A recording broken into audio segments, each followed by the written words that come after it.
दरम्यान पुणे रेल्वे स्टेशनच्या नामकरणावरून नव्या वादाची ठिणगी पडली आहे। पुणे स्टेशनला थोरले बाजीराव पेशवेंचं नाव देण्याची मागणी भाजप खासदार मेधा कुलकर्णी यांनी केल्यानंतर सर्व स्तरातून विरोध होऊ लागला। अपुरी आसन व्यवस्था, बंद पडलेले शौचालय, सुरू नसलेल्या लिफ्ट सुविधेमुळे पुणे स्टेशनवर प्रवाशांचे प्रचंड हाल होतात। मात्र या सुविधांकडे कानाडोळा करत मेधाताईंनी पुणे स्टेशनच्या नामकरणाला महत्त्व दिलं आणि रेल्वे स्थानकाला थोरले बाजीराव यांचं नाव द्यावं म्हणून थेट सरकारकडे पत्रव्यवहार केल्याचं जाहीर केलं। त्यांच्या या मागणीविरोधात तात्काळ प्रतिक्रिया उमटल्या। मराठा संघटना तसंच आंबेडकरी पक्षांची बाजीराव पेशव्यांच्या नावाला विरोध त्यांनी केला आहे, तर महात्मा फुलेंचं नाव देण्याची मागणी केली आहे आणि उद्धव ठाकरेंच्या शिवसेना कार्यकर्त्यांनी तर पुण्यात पोस्टरबाजी करत निषेध नोंदवला।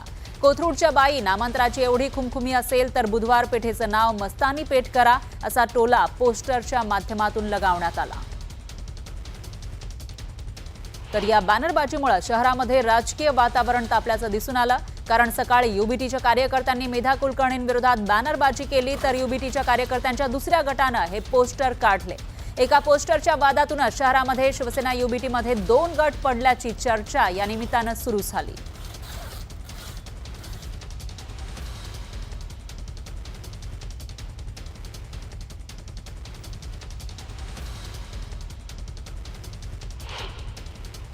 स्टेशनला रेल्वे स्टेशनला जे नाव द्यायचं जो ताईंनी घाट घातला तो चुकीचा आहे। त्याला आमचा विरोध आहे पुणेकर म्हणून। राजकारणाच्या पद्धतीने चालावं, पण आज आमच्या पक्षाकडून कुठलीही ठोस भूमिका नाही आहे। पण काही उत्साही कार्यकर्ते असतात, त्यांच्या उत्साही कार्यकर्त्यामुळे हे आमचे फुटू लावलेत। कशाचंही नाव कशाला देऊन चुकीचा हा पायंडा नाही पाडला पाहिजे। त्यामुळे आम्ही स्वतः मी आणि चंदन साळुंखे हा फ्लेक्स उतरवत आहे।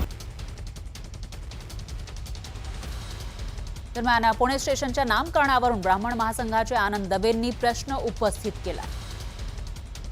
परंतु पेशव्यांच्या नावाला विरोध करत असताना पेशव्यांच्या नावाला विरोध का करताय हे विचारण्याचा सुद्धा आम्हाला अधिकार आहे असं आम्ही मानतो।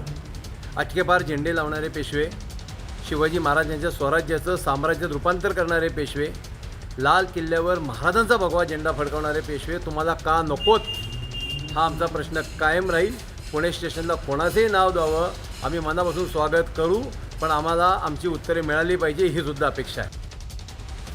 तर पुणे स्टेशनच्या नामकरणाबाबत सर्वसामान्य पुणेकरांची काय भावना आहेत तेही बघूया। नाव दिल्याने किंवा न दिल्याने काय फरक पडणार आहे? रेल्वेची संख्या किंवा हे कमी जास्त होणार आहे का? हा मुळात प्रश्न आहे। आणि जर एखादं पुणे हे ऐतिहासिक वारसा असलेलं शहर आहे, एखाद्या ऐतिहासिक वारशाचं जर नाव दिलं जात असेल तर ती चांगलीच बाब आहे आणि त्याला कोणी विरोध करायचं कारण नाही। मुळात मेधा कुलकर्णी यांनी हे जे नाव सुचवले ते एक ब्राह्मण म्हणून सुचवले का हा सगळ्यात महत्त्वाचा त्यातला पहिला मुद्दा आहे। पुणेकर म्हणून आम्हाला नाव बदलण्याची गरज नाही, कारण पुणे हेच लय मोठं नाव आहे। त्यामुळे पुणेकर म्हणून आम्हाला असं वाटतं की पुणे स्टेशन हेच नाव राहिलं पाहिजे। यानंतर बातमी